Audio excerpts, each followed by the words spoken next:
Hey folks, Sean here, and in this episode, I want to talk to you about a famous quote that I feel is often misinterpreted to mean the wrong thing when it comes to how to successfully perform user research, which is a critical element everywhere from figuring out what our product should be if you're just getting started, all the way to and through how to make our products better, because that research and that feedback is critical for success.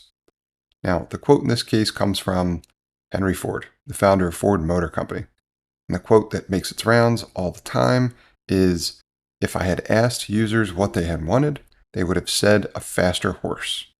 You may have heard this in different contexts, but I'm sure it has crossed your path maybe once or twice before. I hear it all the time.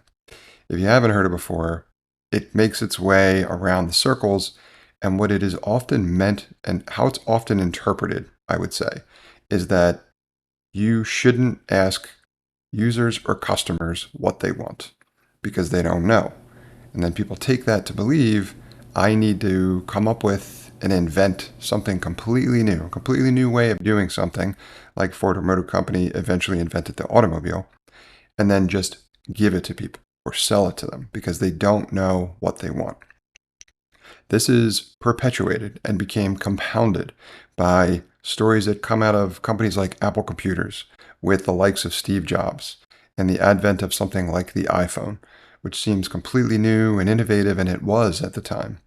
But it's really the story about how it came to market, which further perpetuates, in my opinion, this myth or misinterpretation, right? That invention is often interpreted as being simply the brainchild of Steve Jobs, who, had an epiphany one night in a dream where the idea came to him. He wake up one day and poof, all of a sudden we have the idea and the concept for the iPhone.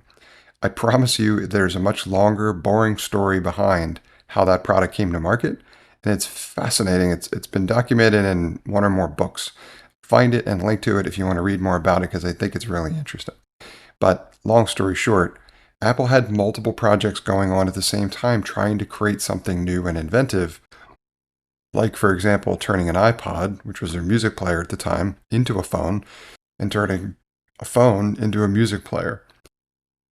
And what ended up happening is they pitted all of those projects against one another, and then the ones that succeeded moved forward, the ones that failed, they took the lessons learned and rolled it into the projects that were successful. Out the other end came the iPhone.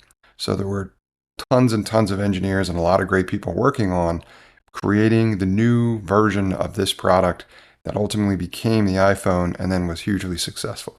So it wasn't just one person that did everything when it came to the iPhone. There's a lot more work involved there, but it's a lot more boring and it's less sexy. So it doesn't catch as much traction as one person just being has a magical ability to just invent something totally revolutionary. So let's get back to the quote, because what I said before was that I think that it's often misinterpreted and then people take that to mean the wrong thing, which makes success in building software or building product businesses, in my opinion, a lot harder to achieve because people start out with the wrong strategy.